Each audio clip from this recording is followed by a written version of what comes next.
ভারত পাকিস্তান যুদ্ধের আবহ, তার মধ্যেই বছর ঘুরলেই বিধানসভা নির্বাচন। বর্তমানের সার্বিক পরিস্থিতি নিয়ে আমাদের সঙ্গে আলাপচারিতায় বিজেপি নেতা সজল ঘোষ। সজল বাবু, প্রথমেই আপনাকে জাজবাত 24 বাংলায় স্বাগত জানাচ্ছি এবং আপনাকে প্রথম যে প্রশ্নটা আমি করব যে এই যুদ্ধের পরিস্থিতিতে বাংলা কতটা সুরক্ষিত, তার কারণ আমরা একটা এক্সক্লুসিভ বিষয় পেয়েছি। শিয়ালদা স্টেশনে দাঁড়িয়ে এক ব্যক্তি সিসিটিভি ক্যামেরায় বলছেন পাকিস্তান জিন্দাবাদ, হিন্দুস্তান মুর্দাবাদ। শুধু তাই না, আপনি যদি মুর্শিদাবাদের কথা দেখেন, হিন্দুদের ওপর অত্যাচার, এবং তারই সঙ্গে প্রত্যক্ষদর্শীরা বারবার করে বলছেন যে সেখানেও এই স্লোগান শোনা গেছে, হিন্দুস্তান মুর্দাবাদ, পাকিস্তান জিন্দাবাদ। কি বলবেন, বাংলা কি আদৌ নিরাপদ? কোনোভাবেই নিরাপদ নয়। আপনার প্রশ্নের মধ্যেই আপনার কথার উত্তর আছে। পশ্চিমবঙ্গের মানুষ কোনোভাবেই নিরাপদ নয়। আমরা ভাবছি মুর্শিদাবাদ, আমরা ভাবছি মালদা, গায়ে লাগানো বাংলাদেশ বর্ডার, কিন্তু আপনি বলুন তো বসিরহাট কত দূর, বনগাঁ কত দূর, শিলিগুড়ি কত দূর, প্রত্যন্ত বর্ডার, সুন্দরবন এখান থেকে কত মিনিট, সমস্তটাই বর্ডার। আচ্ছা, যদি কেউ বসিরহাটে নামে, সেই বসিরহাট থেকে ট্রেনে করে কলকাতা শহরে ঢুকতে কতক্ষণ? Daily passenger. কলকাতার মানুষ বসিরহাটের মানুষ যারা কলকাতায় চাকরি করেন তারা ডেলি প্যাসেঞ্জারই করেন। অতএব এটা কোনোভাবেই নিরাপদ নয়। বিশেষ করে সেই রাজ্যের মুখ্যমন্ত্রীর নাম যদি মমতা বন্দ্যোপাধ্যায় হয়, তাহলে তো সোনায় সোহাগা হয়ে গেল, আর কিছু লাগবে। আরেকটা বিষয় হচ্ছে কলকাতার মধ্যে দাঁড়িয়ে গুলশান কলোনি।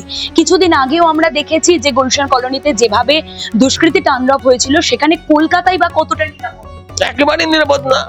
আমি তো বারবার বলছি, এখানে কাউন্সিলরকে গুলি করে মেরে দিচ্ছিল। কাউন্সিলরের 14 পুরুষের ভাগ্য ভালো যে বন্দুকটা খারাপ ছিল, তাই না?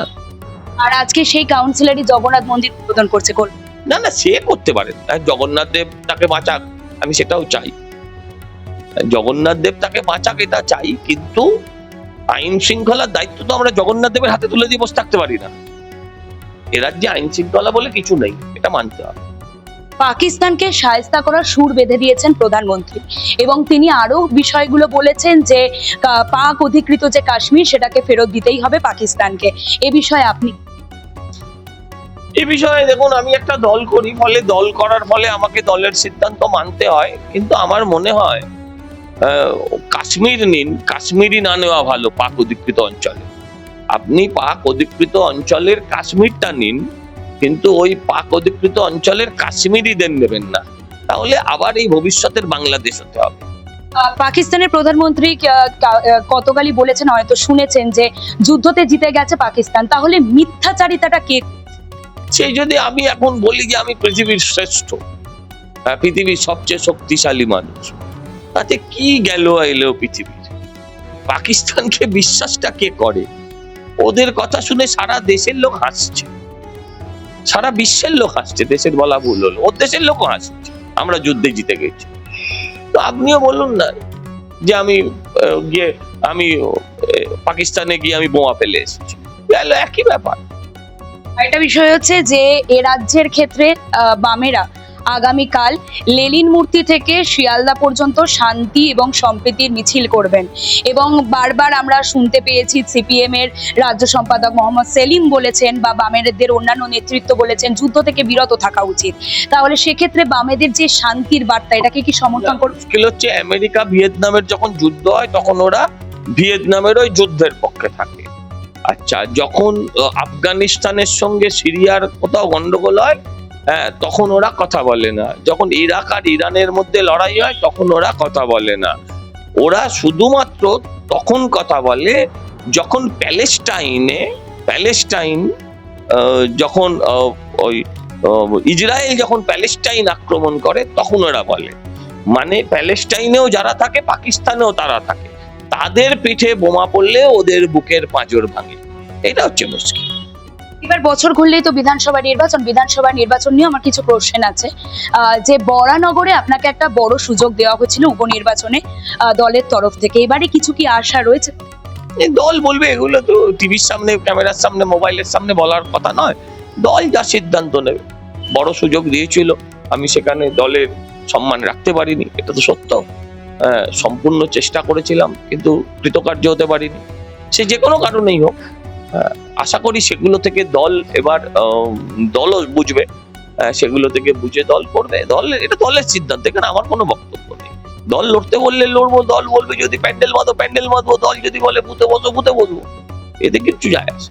আর এখানেই আরেকটা প্রশ্ন, আপনিও বললেন যে বরানগরে কিন্তু জোর টক্কর হয়েছিল সায়ন্তিকা বন্দ্যোপাধ্যায়ের সামনে আপনার, এবং আরেকটা কথা বলতেই হচ্ছে, রেজাল্টের দিন আমরা কিন্তু দেখেছি দুপুর বা বিকেল অবধি আপনি কিন্তু ভালো ফলাফলে ছিলেন, একটা ভালো মার্জিনে এগিয়েছিলেন। তাহলে শেষ বেলায় বন্দ্যোপাধ্যায়ের বিরুদ্ধে যিনিই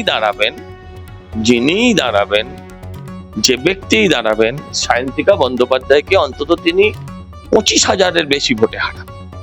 সব তৃণমূলের লোকেরাই হারাবে, তৃণমূলের যারা আছে গ্রাসরুট লেভেলের লোকেরা সবাই মিলে হারাবে, কোনো চিন্তা নেই। এই জায়গাটাতে প্রশ্ন যে শেষ বেলায় বরানগর সায়ন্তিকা বন্দ্যোপাধ্যায়ের দখলে চলে গেল, তাহলে কি এখানে ওয়েবকাস্টিং ব্যবস্থা এবং কেন্দ্রীয় বাহিনীর ওপর আমি সন্তুষ্ট নয়, ওগুলোর ওপর সন্তুষ্ট নয়, কিন্তু বেলা হয়েছে বলে হেরে গেছি এরকম ভাবারও কোনো কারণ নেই। আমরা হেরেছি ওদের সন্ত্রাসের কাছে, যেটাকে আমরা কমব্যাট করতে পারিনি। আর সবচেয়ে বেশি করে আমরা হারার প্রধান কারণ বা মেন কারণ যেটা বলতে পারেন, সেটা হচ্ছে সিপিএম এর ভোট। যেহেতু সিপিএম ওখানে কোনোদিন প্রার্থী দেয়নি, মানে 52 বছর বাদে সিপিএম প্রার্থী দিয়েছিল, তার আগে একবার জ্যোতি বোসকে দিয়েছিল। তো সিপিএম এর স্থানীয় প্রার্থী, এলাকার পরিচিত মুখ, তিনি আবেগকে কাজে লাগিয়ে, এদিক থেকে আবার সুজন চক্রবর্তী লোকসভা, এই দুটো মিলেমিশে সিপিএম এর ভোট বেড়েছিল। সিপিএম এর সেই কমরেডরা আজকে বুঝতে শিখেছেন, কারণ পাড়ায় তাদের একমাত্র শত্রুর নাম তৃণমূল। যারা রাস্তায় পোস্টার মারে সিপিএম এর হয়ে, যারা বুথে বসে, যারা ভোটের দিন মার খায়, যারা ভোটের মিছিলটা করে, সেই কর্মীদের, গ্রাসরুটের কর্মীদের প্রধান এবং প্রথম শত্রুর নাম হচ্ছে অবশ্যই তৃণমূল। কিন্তু এই সুজন বাবু, তন্ময় বাবু বা সেলিম বাবু, এদের প্রধান এবং প্রথম শত্রুর নাম অবশ্যই তৃণমূল নয়, কোনো ক্ষেত্রে এরা তৃণমূলের বন্ধু। এদের প্রধান শত্রুর নাম বিজেপি। তাই যারা গ্রাসরুটের কর্মী, তারা সিদ্ধান্ত নেবেন যে তারা আগামী দিন কোন পথে হাঁটবে। ব্রিগেডের ক্ষেত্রে আমরা দেখেছি এবারে প্রচুর লোক ভরেছে, বন্যা টুডুর বলে ব্রিগেডের লোক ভরেছে, এই কথা বললে আর কি উত্তর দেব? লজ্জায় এত ঝাঁজ লোকে কেসে মরে গেছে, এত ঝাঁজ লোকে কেসে মরে যায়, শ্বাস বন্ধ হওয়ার উপক্রম ছিল, এত ঝাঁজ। টিভি দিয়ে অব্দি ধোঁয়া বেরোচ্ছিল, এত ঝাঁঝালো বক্তব্য। ভয়ে, লজ্জায়, দুঃখে বড় নেতারা কেউ স্টেজেই ওঠেনি।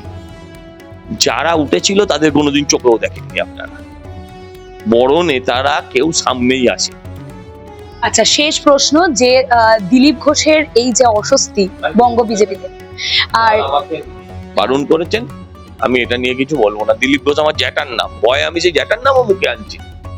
তবে দুর্গাপুজোয় যে বিজেপির সাংগঠনিক বৈঠকে বলা হয়েছে এক দেশ এক ভোট, এটা যে এটা সাংগঠনিক বৈঠকে উঠে এসেছে, এক ভোট এবং এক দেশ, এটা নিয়ে প্রচার চালানো হবে। হ্যাঁ, দল চালাবে, তাতে আপনার বাকি অসুবিধা? হ্যাঁ, নিশ্চয়ই সংগ্রাম। এক দেশ এক ভোট তো আমরা সবাই চাইছি। আর এই আবহে, যুদ্ধকালীন আবহে এবং সামনেই বিধানসভা নির্বাচন, মানুষকে বার্তা দিতে হবে না, মানুষ আমার থেকে বেশি বুদ্ধিমান। আমরা ভাবি মানুষ বোকা, এটা যারা ভাবে তারা বোকা। মানুষকে কিচ্ছু বার্তা দেওয়ার নেই, মানুষ জানে কোনটা করলে পশ্চিমবঙ্গটা বাঁচবে, কোনটা করলে বাঁচবে না। প্রবলেম বাঙালি দেরিতে ঘুম থেকে ওঠে। বাঙালি কিন্তু দেরিতে ঘুম থেকে ওঠেন, স্পষ্টত জানালেন বিজেপি নেতা সজল ঘোষ। ক্যামেরায় শেখ নাদিমের সঙ্গে সুকৃতি ভট্টাচার্য, চাচবাত 24 বাংলা, কলকাতা।